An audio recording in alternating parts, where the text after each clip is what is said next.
Tell me, ബോബന്റെ അപ്പച്ചൻ ഒരു മനോരോഗിയല്ലേ? അതെ. ഒട്ടും സ്വബോധമില്ല, ആരും തിരിച്ചറിയത്തില്ല. ഇതാണോ അവസ്ഥ? അങ്ങനെയില്ല, എല്ലാരെയും തിരിച്ചറിയും. ചില നേരം വളരെ നോർമലാണ്. കാണാതായ കുഞ്ഞിനോട് വെറുപ്പും വിദ്വേഷവും വച്ചു പുലർത്തുന്ന ആളല്ലേ നിങ്ങളുടെ അപ്പച്ചൻ? ചോദിച്ചതിന് ഉത്തരം കിട്ടണം എനിക്ക്. അങ്ങനെ ആയിരിക്കും, എനിക്ക് തീർച്ചയില്ല. ഈ കുഞ്ഞിനെ കൊണ്ട് കളയാൻ നിങ്ങളുടെ അപ്പച്ചൻ പലതവണ ആവശ്യപ്പെട്ടതല്ലേ? മാത്യൂസിന്റെ മൊഴിയിൽ അത് പറയുന്നുണ്ടല്ലോ. ശരിയാ. അപ്പൊ സ്വബോധമുള്ള അവസ്ഥയിൽ നിങ്ങളുടെ അപ്പച്ചൻ കുഞ്ഞിനെ കൊന്നെവിടെയെങ്കിലും തള്ളിയതായി കൂടെ? ഊഹിച്ച് പറയാൻ എനിക്കറിയത്തില്ല. സത്യം പറയാതെ നിങ്ങളെ വിടത്തില്ല ഞാൻ. കോടതി പിരിഞ്ഞ ശേഷം അറസ്റ്റ് രേഖപ്പെടുത്തി ലോക്കപ്പിലിടും. എന്റെ കുഞ്ഞിനെ ഞാൻ തന്നെ കൊന്നു. ഇതല്ലേ നിനക്ക് വേണ്ട സത്യം? എഴുതിയെടുത്തോ. ഇല്ലാത്ത തെളിവുകൾ കെട്ടിച്ചമച്ച് തൂക്കിലേറ്റാൻ വേണ്ടി വാദിക്ക്. അതല്ലേ നിന്റെ ആശ? സർ. Hello, ASP office. എന്താ? ശരി, ആരും അടുത്തേക്ക് പോരുത്. സർ, കവളമൂട് കായൽ തീരത്ത് ഒരാളുടെ ഡെഡ് ബോഡി കണ്ടു.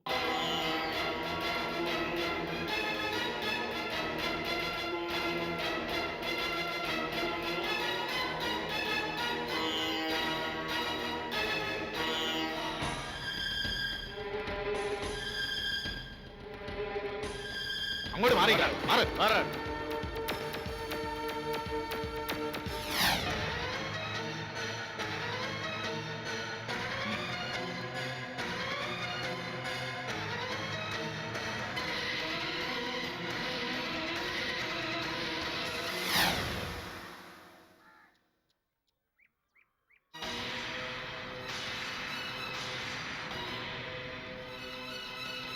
ഇയാൾ ആരാണെന്ന് ആർക്കെങ്കിലും അറിയാമോ?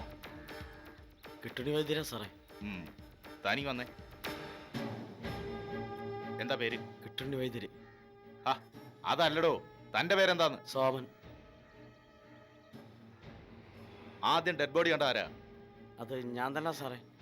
രാവിലെ റബ്ബർ വെട്ടാൻ പോണ വഴി ഇവിടെ കിടക്കുന്ന കണ്ടതാ. ഞാൻ അപ്പം തന്നെ ഓടിച്ചെന്ന് ചായക്കട വിവരം പറഞ്ഞു.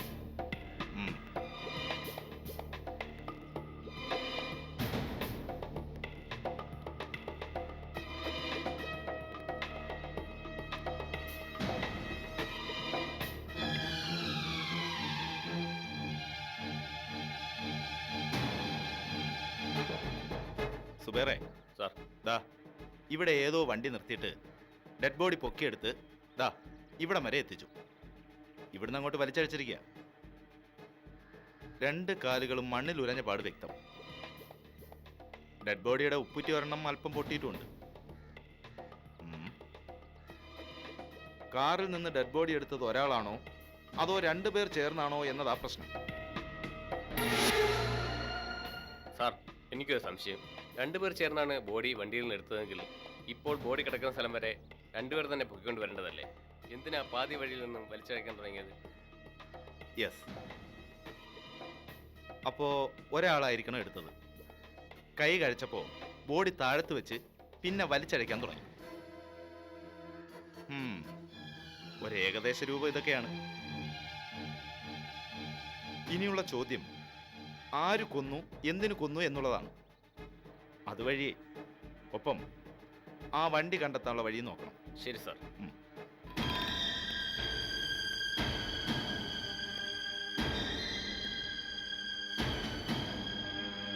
കിട്ടുണ്ണി വൈദ്യർ.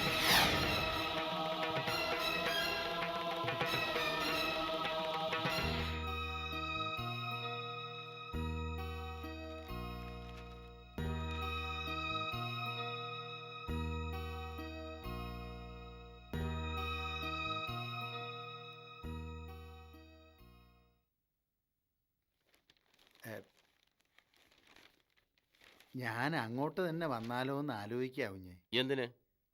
അവിടെ ഇപ്പൊ കേശുമാവിന്റെ ഒരു ആവശ്യമില്ല. അച്ഛന്റെ കാര്യങ്ങളൊക്കെ ആയുർവേദക്കാർ തന്നെയാ നോക്കുന്നത്. എന്നാലും കുഞ്ഞെ.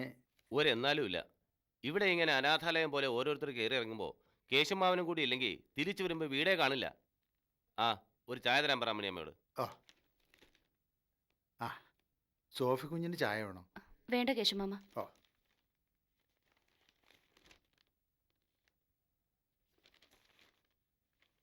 അർജുനേട്ടനോട് എനിക്കൊരു കാര്യം സംസാരിക്കാനുണ്ടായിരുന്നു. തെറ്റിദ്ധരിക്കണ്ട. വഴക്കിടാനുള്ള ചോദ്യമൊന്നുമല്ല. അതിനൊട്ട് താല്പര്യമില്ല. ഞാനും സെലീനയും ഇവിടെ താമസിക്കുന്നതിൽ അർജുനേട്ടൻ എന്തെങ്കിലും പ്രയാസമുണ്ടോ? എനിക്കെന്ത് പ്രയാസം? ഇപ്പോഴത്തെ കാലത്ത് കുട്ടികളല്ലേ തീരുമാനങ്ങൾ എടുക്കുന്നത്. കുട്ടികളെന്ന് വെച്ചാ ആരാ? എന്റെ കണ്ണില് സെലീനയും സോനയും ഒക്കെ കുട്ടികൾ തന്നെയാ. ഈ വീടാണെങ്കിൽ അവർക്ക് രണ്ടുപേർക്കും മാത്രം അവകാശപ്പെട്ടതാണ് താനും. എന്ന് വെച്ചാ ഞാനും എൻ്റെ മോനും ഇവിടെ നിറങ്ങണമെന്നാണ് അർത്ഥം. അയ്യോ, ഞാൻ ആദ്യമേ പറഞ്ഞല്ലോ വഴക്കിടാൻ എനിക്ക് താല്പര്യമില്ലാന്ന്. ഞാൻ ചോദിച്ചത് എന്റെയും എൻ്റെ മോളുടെയും കാര്യമാണ്. എന്തെങ്കിലും എതിർപ്പുണ്ടെങ്കിൽ ഞങ്ങൾ ഇവിടുന്ന് മാറിക്കോളാം, അത് പറയാനാ വന്നത്.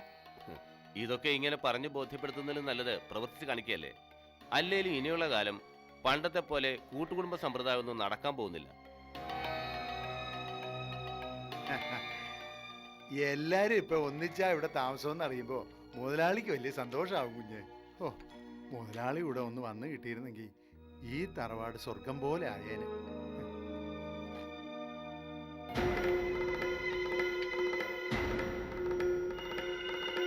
ആ, കേട്ടോ ഞാൻ, ബാംഗ്ലൂരിൽ നിന്ന് സോണക്കുഞ്ഞും ഭർത്താവും കൂടി ഇങ്ങി പോന്നായിരുന്നെങ്കിൽ ശരിക്കും പണ്ടത്തെ ആ നീരേറ്റ് തറവാടായേനെ. ആനന്ദം കുഞ്ഞിന്റെ ഒരു കുറവേ ഉണ്ടായിരുന്നുള്ളൂ.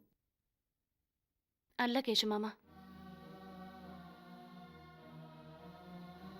കുറവുകൾ ഒരുപാടുണ്ട്. പുറത്തു നിന്ന് നോക്കിയാൽ കാണാത്ത ഒരുപാട് കുറവുകൾ, മനസ്സിലെ കുറവുകൾ.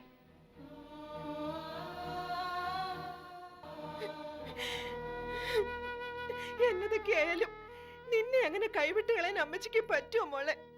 അതല്ലേ വിവരം അറിഞ്ഞ ഉടനെ ഞാൻ ഇങ്ങോട്ട് ഓടി വന്നത്. വല്ലാത്ത പരവേശം ഉണ്ടെങ്കിൽ അമ്മച്ചി വെള്ളം എടുത്ത് കുടിക്കേ. അപ്പൊ എന്റെ രോഗത്തിന്റെ കാര്യത്തില് എനിക്കില്ലാത്ത പരവേശം മാറി കിട്ടും. നിനക്കിപ്പോഴും അമ്മച്ചിയുടെ ദേഷ്യം തന്നെയല്ലയോ? പെറ്റ വയറിന്റെ ദണ്ണം നീ എന്നതാ മോളെ മനസ്സിലാക്കാത്ത? എന്റെ അമ്മച്ചി ഒന്ന് നിർത്ത്. ചിരിച്ചോണ്ട് വല്ലതും പറയുകയാണെങ്കിൽ ഞാൻ കേക്കാം. ഈ കരച്ചിൽ കാണുമ്പോ ദേഷ്യം വരുവാ. ഇല്ല, അമ്മച്ചി ഇനി നിന്റെ മുന്നിൽ കരയത്തില്ല. എന്നാലും എന്റെ മോളെ, നീ ഇങ്ങനെ ഒരു ചികിത്സയും ചെയ്യാതിരുന്ന അമ്മച്ചി എങ്ങനെ അത് സഹിക്കുന്നത്? റിച്ചിക്ക് കൊണ്ട് വല്ലാത്ത സങ്കടം. എന്റെ പൊന്നുമോളൊന്ന് സമ്മതിക്ക. നമുക്ക് നാളെ നല്ലൊരു ആശുപത്രി ചെന്ന് ഡോക്ടറെയും കണ്ട്. നടക്കത്തില്ല അമ്മച്ചി. റിച്ചി ഒത്തിരി പറഞ്ഞതാ. അതിനപ്പുറത്ത് പറഞ്ഞ് എന്നെ കൊണ്ട് സമ്മതിപ്പിക്കാൻ അമ്മച്ചിക്ക് പറ്റുമോ? കളയമ്മച്ചി, എന്റെ അസുഖത്തിന് ഞാൻ ചികിത്സിക്കത്തില്ല. അതുറപ്പിച്ച കാര്യമാ. ആരുടെയൊക്കെ കാലദോഷം കൊണ്ട് ഒരു കുഞ്ഞുണ്ടായിരുന്നത് ആർക്കും ഇല്ലാതെ പോയി. ഇനിയിപ്പോ അമ്മച്ചിക്ക് വേറെ ആരാ നീ അല്ലാതെ? ദേ, പിന്നെയും തുടങ്ങി കരയാൻ. എന്റെ അമ്മച്ചി കരഞ്ഞാലും മരിക്കും, ചിരിച്ചാലും മരിക്കും. എനിക്ക് ചിരിച്ചോണ്ട് മരിച്ചാ മതി. അമ്മച്ചി, ചികിത്സിച്ചതുകൊണ്ട് ഒരു പ്രയോജനവും ഇല്ല.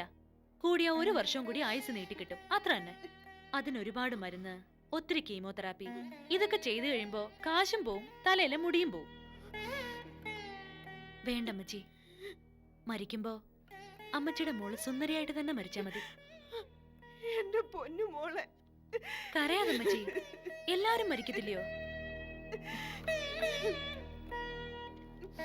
മണ്ണായ ഈ ശരീരം മണ്ണിലേക്ക് തന്നെ മടങ്ങുമെന്ന് കർത്താവ് പറഞ്ഞിട്ടുണ്ട്. ഇനിയുള്ള കുറച്ചു കാലം ഈ കണ്ണീരൊക്കെ മാറ്റിവെച്ച് നമുക്ക് സന്തോഷമായിട്ട് കഴിയാം അമ്മച്ചി. അടിച്ചു പൊളിക്കാം നമുക്ക്. ഇന്ന് അമ്മച്ചിക്ക് ഇഷ്ടപ്പെട്ട ചേമ്പ് പുഴുക്ക് എന്റെ വക. മോളെ വേണ്ട, ഞാൻ പറഞ്ഞു കണ്ണീര് വേണ്ടെന്ന്. ഒരു കാര്യത്തിന് മാത്രം അമ്മച്ചിയും കൂടി ശ്രമിക്കണം. നമ്മുടെ കുഞ്ഞുമോനെ മരിക്കും മുമ്പ് എന്റെ മടിയിലൊന്ന് വെച്ചു തരണം.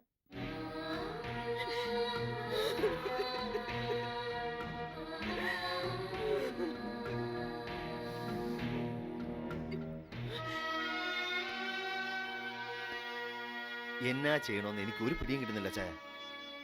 വല്ലാത്തൊരവസ്ഥയിലാണ് ഞാനിപ്പോ.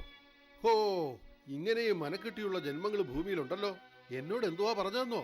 ടീനക്കുഞ്ഞിന് ഒരു പുതിയ കാമുകനുണ്ടെന്നു, ഭയങ്കര ഇഷ്ടമാണെന്നു. അത് ക്യാൻസറിനെ പറ്റിയാണെന്ന് സ്വപ്നേവി ഞാൻ അറിഞ്ഞില്ല. ഉള്ളതൊക്കെ വിറ്റ് പറക്കി ചികിത്സിപ്പിക്കാന്ന് വെച്ചാ ഒരു കാരണവശാലും അവള് സമ്മതിക്കില്ല ചായ. ഞാനും നാൻസി ആന്റിയൊക്കെ പറഞ്ഞു നോക്കി, ഒരു രക്ഷയില്ല. രോഗിയായിട്ട് ഹോസ്പിറ്റലിൽ കിടക്കാൻ അവൾക്ക് പറ്റത്തില്ല എന്ന്. പിടിവാശിയുടെ കാര്യത്തിൽ അവളെ കഴിച്ചല്ലേ വേറെ ആളുള്ളൂ. ഒന്നും പറയാൻ നിൽക്കണ്ട കുഞ്ഞെ. സംഗതി ഒത്തിരി സീരിയസ് ആണെങ്കിൽ പിന്നെ ചികിത്സിച്ചിട്ട് എന്നാ കാര്യമാ? എന്നാലും മനസ്സ് കേൾക്കത്തില്ലെന്ന് എനിക്കറിയാം. അതെ, വികാരി അച്ഛനെ കൊണ്ടൊന്ന് പറയിപ്പിച്ച് നോക്കിയാലോ? അതൊക്കെ കഴിഞ്ഞു. അവള് കുറേ ചോദ്യങ്ങൾ അച്ഛനോട് അങ്ങോട്ട് ചോദിച്ചു. ഒന്നിനും അച്ഛന് ഉത്തരവില്ല. അവസാനം എല്ലാം കർത്താവിന് മുന്നിൽ സമർപ്പിച്ച് അച്ഛൻ പോയി. അവളൊന്ന് തീരുമാനിച്ചാ അത് തീരുമാനിച്ചു തന്നെയാ.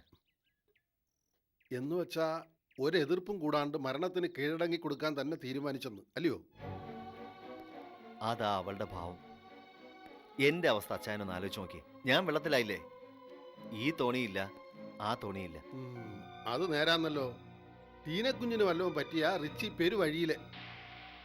അല്ല, ബാങ്കിലെ കാശും കമ്പനിയും ഒക്കെ ആർക്കാ കിട്ടുന്നേ? ആർക്കറിയാം? ഈ അവസ്ഥയിൽ അതൊന്നും ചോദിക്കാൻ പറ്റത്തില്ലല്ലോ. ഒന്നുകിൽ അമ്മച്ചിക്ക്, അല്ലെങ്കിൽ കുഞ്ഞിന്. അതിന് കുഞ്ഞില്ലല്ലോ. ആ റിച്ചി, ഒരു വെളിച്ചം തലയിൽ കത്തണുണ്ട് കേട്ടോ. എന്നാച്ചാ? റിച്ചിക്ക് ഇപ്പൊ ഒരു തോണി വേണം അല്ലയോ? അതിന് മാത്യൂസ് അച്ചായന്റെ തലയിൽ ഒരു സൂത്രം ഉദിച്ചിട്ടുണ്ട്. അതിന്റെ വെളിച്ചമാ കത്തിയെ. എന്നതാ അച്ഛൻ പറ. ഇന്നലെ ഒട്ടും പ്രതീക്ഷിക്കാത്ത രണ്ടുപേരെ അത്തേരി ടൗണിൽ വെച്ച് ഞാൻ കണ്ടു.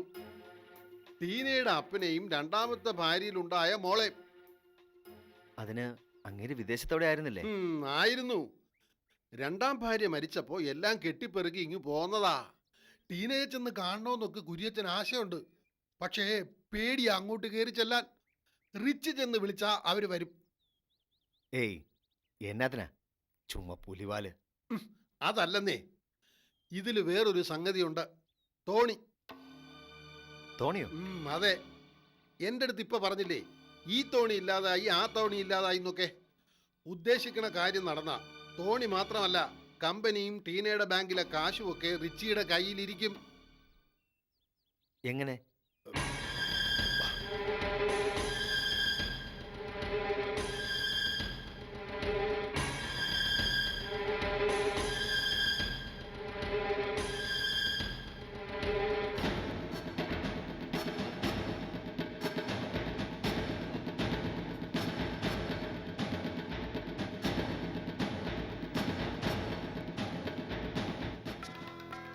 അപ്പോ വൈദ്യരുടെ ബോഡി അവിടെ കൊണ്ടുവന്ന് ഇട്ടതാണെന്ന് പ്രസാദിന് തീർച്ചയാണോ?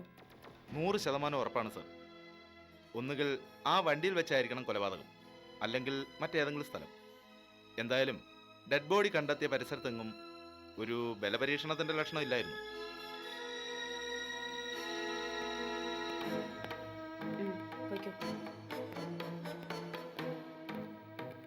ഇരിക്കൂ.